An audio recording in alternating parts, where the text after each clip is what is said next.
चलो तो फिर एक नए और बहुत ही ज्यादा इंटरेस्टिंग टॉपिक के साथ अपन स्टार्ट करने वाले हैं और पार्ट 1 लेक्चर में अपन बेसिक एक ओवरलुक देखेंगे। भाई साहब ये चैप्टर क्यों पढ़ रहे हैं। चैप्टर का नाम है the making of global world. अगर हम आपसे कहेंगे भाई साहब ये पूरा चैप्टर ना सिर्फ एक शब्द का है, सिर्फ और सिर्फ एक शब्द में ना ये पूरा का पूरा चैप्टर समाया हुआ है और वो शब्द है क्या? ग्लोबलाइजेशन। ठीक है, अब इस शब्द को अपन ब्रेक करेंगे। पहले तो कोशिश करेंगे अंडरस्टैंड करने की कि कैसे सर आपने कह दिया कि एक शब्द में पूरा का पूरा चैप्टर समाया हुआ है। तो बेसिकली सबसे पहले अपन ग्लोबलाइजेशन को बहुत डिटेल में ना समझने वाले हैं। तो पहले डेफिनेशन देखते हैं। ग्लोबलाइजेशन एक वर्ड से बनता है, ग्लोब। ठीक है, एक वर्ड से बना, किस वर्ड से बन रहा है? ग्लोब से बन रहा है। ठीक है, आपने ग्लोब देखा होगा, 3D model of the earth. Clear हुई बात? ग्लोब से बना ग्लोबलाइजेशन। अब इसमें क्या होता है, ये क्या चीज है? तो भाई साहब ग्लोबलाइजेशन है रैपिड इंटीग्रेशन। ग्लोबलाइजेशन क्या है? Rapid integration of nation. ठीक है, आपने देखा होगा दुनिया में बहुत सारे नेशंस हैं। ठीक है, इन सारे नेशन का रैपिड इंटीग्रेशन ही क्या है? ग्लोबलाइजेशन है अक्रॉस द नेशंस बॉर्डर। आज आप देखते हो बेसिकली क्या आप फ्लिपकार्ट से दुनिया की कोई भी चीज मंगा पा रहे हो, अमेजन से दुनिया की कोई भी चीज मंगा पा रहे हो। ये चीजें कैसे पॉसिबल है भाई साहब? ये चीज कब पॉसिबल है? जब दुनिया पूरी तरीके से इंटीग्रेट हो चुकी है, पूरी तरीके से एक हो चुकी है, तभी तो ये चीज पॉसिबल है। आज आप अमेरिका से पॉपकॉर्न मंगा सकते हो। ठीक है, वो egg to popcorn something like that आता है। चाइना के बहुत सारे टॉयज आते हैं। ठीक है, चाइना के फोन आ जाते हैं। ये सब कैसे पॉसिबल है? Because of single term globalization. तो ग्लोबलाइजेशन क्या है? रैपिड इंटीग्रेशन है भाई साहब। ग्लोबलाइजेशन क्या है? रैपिड इंटीग्रेशन है। किस चीज का रैपिड इंटीग्रेशन है? पूरे देशों का, नेशन अक्रॉस दी बॉर्डर। किस चीज का इंटीग्रेशन है? Nation across the border. Clear हुई बात? अब क्या इंटीग्रेशन में चीजें होने वाली है? तो भाई साहब यहां एक्सचेंज होगा।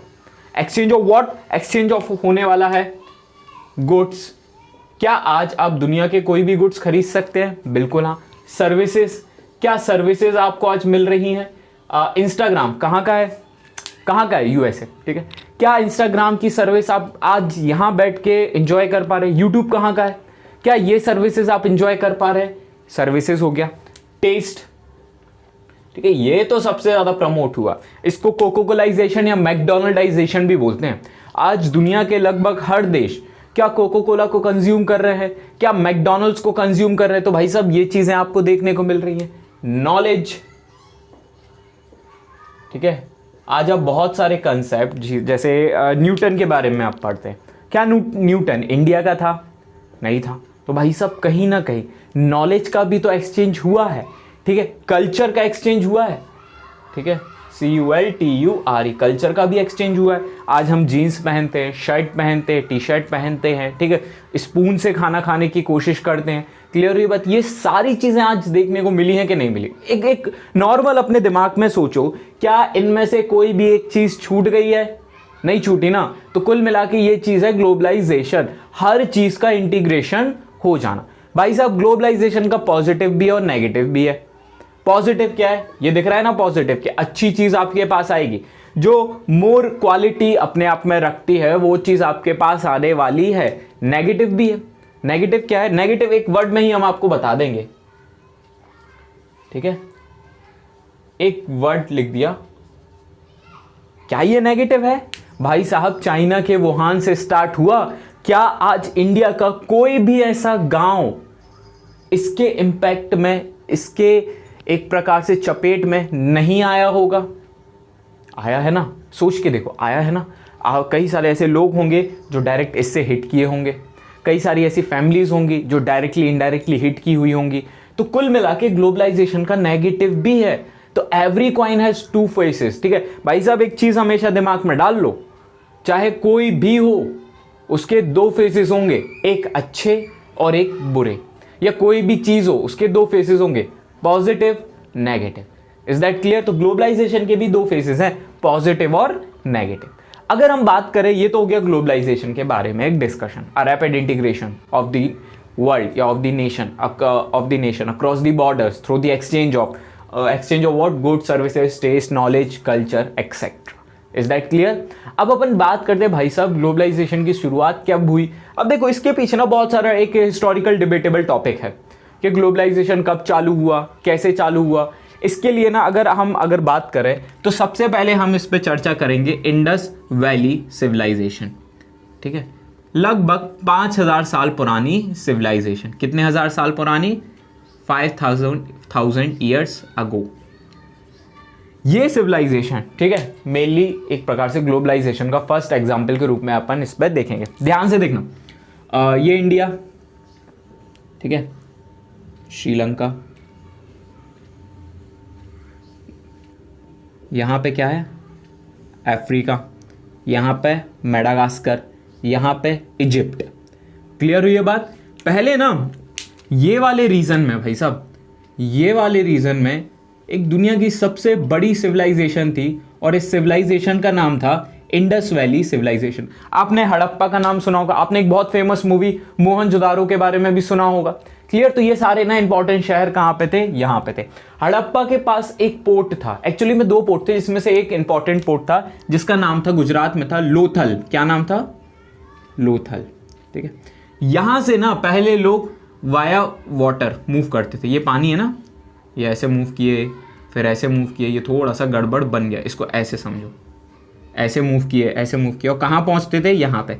इजिप्ट में भी एक बहुत पुरानी सभ्यता थी, बहुत पुरानी सिविलाइजेशन थी जिसका नाम मेसोपोटामियन था। ठीक है, ये वाले पूरे रीजन में। अब इनके बीच क्या होता था उस टाइम?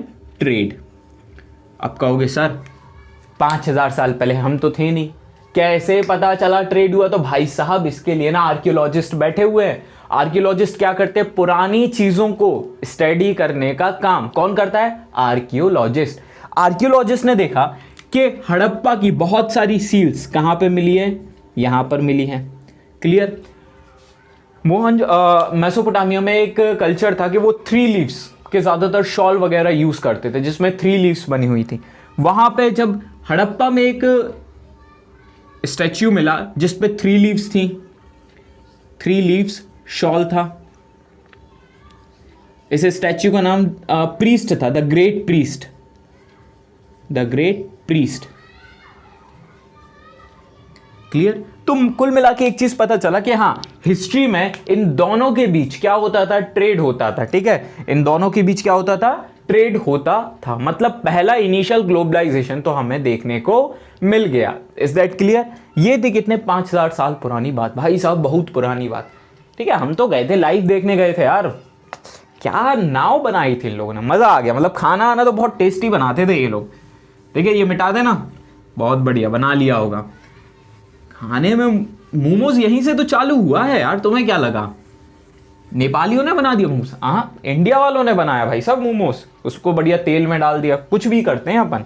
ठीक है, अब बात करते हैं अपन, ये तो पहला फेज था ग्लोबलाइजेशन का। अब थोड़ा सा अपन नए की तरफ आते हैं, लगभग 3000 से 2000 साल पुरानी बात करते हैं, ईयर्स एगो। इस टाइम पे बहुत इंपॉर्टेंट है, ध्यान से देखना। ठीक है, ये है हमारा क्या प्यारा भारत, सबसे प्यारा भारत है भाई साहब। ये है क्या? श्रीलंका। यहां पर क्या है? Indo China.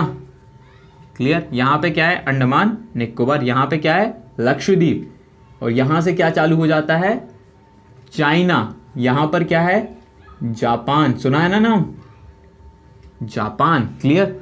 फिर ऐसे जाओ, यहां पे क्या है? जल्दी बताओ, अब भी बताया था अपन ने, अफ्रीका।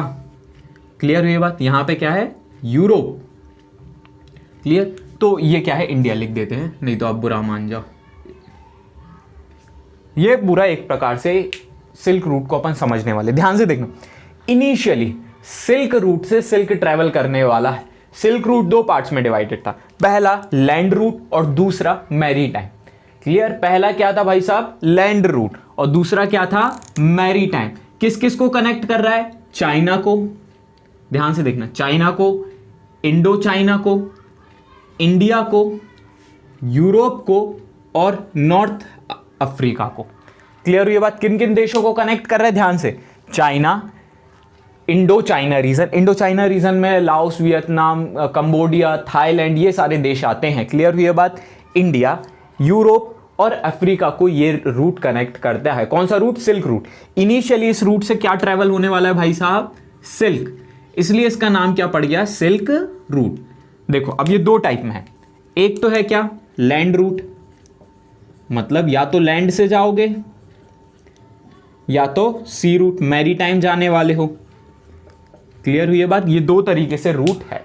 अब ध्यान से देखना क्या क्या कमोडिटीज से ट्रैवल हो रही है, क्या क्या चीजें ट्रैवल हो रही है। सिल्क ट्रैवल हो रहा है, चाइनीज पॉटरी ट्रैवल हो रही है, इंडियन टेक्सटाइल ट्रैवल हो रहा है, इंडियन स्पाइसेस ट्रैवल हो रहे हैं। अब देखो ये इंपॉर्टेंट चीज है बहुत ज्यादा, ये चीज हमारे देश से, हम और चाइना से, हमारा देश और चाइना से कहां जा रहे हैं, यूरोप अफ्रीका जा रहे हैं।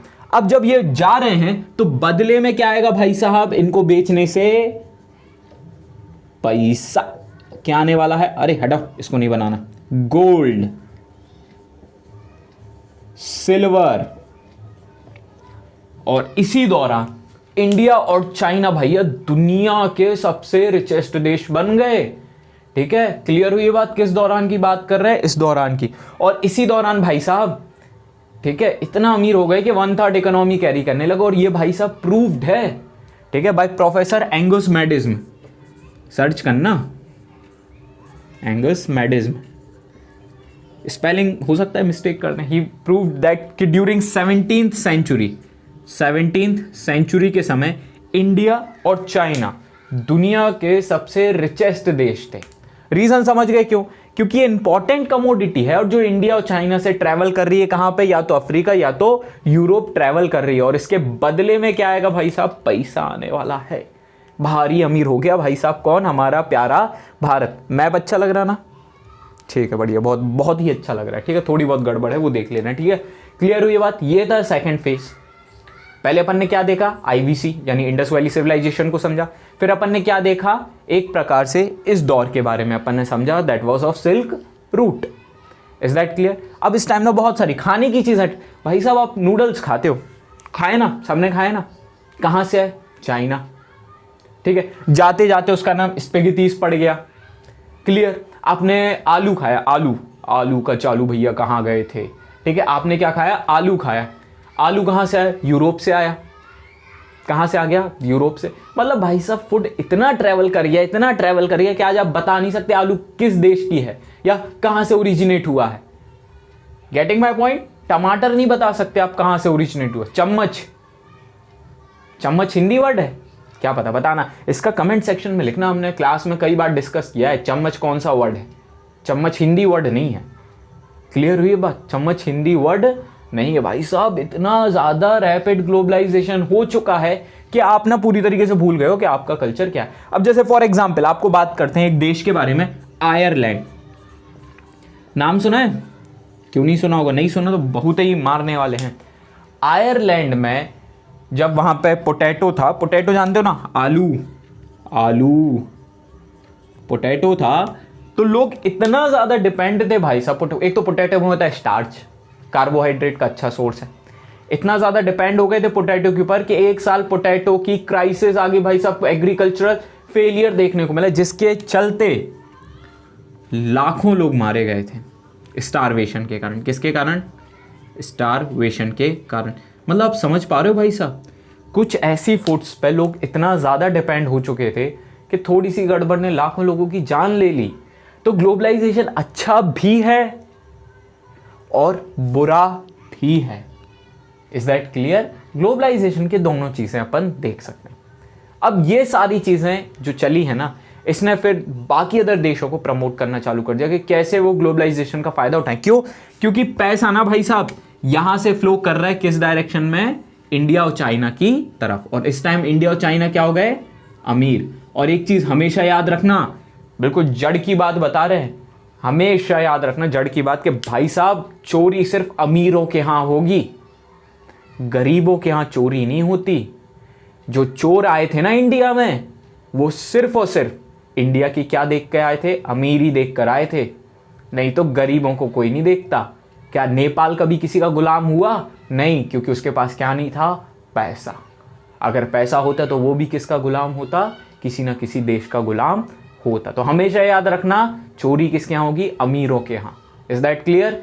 तो ये थोड़ा सा एक लाइफ से रिलेटेड नॉलेज। सो इतना ही रखते हैं अपन। नेक्स्ट लेक्चर में अपन कॉन्क्वेस्ट, ट्रेड और डिसीजेस के बारे में भी स्टडी करने की कोशिश करेंगे। So till then have a nice day, tata bye bye. Notes ज़रूर प्रिपेयर किया करो। Is that clear? ये सारे नोट्स आप जितना, एक सिगमंड फ्रॉइड था, सिगमंड फ्रॉइड ने इसके बारे में बताया था कि एफर्ट प्रिंसिपल, वो अपन नेक्स्ट क्लास में डिस्कस करेंगे। ठीक है, सायोनारा, टाटा।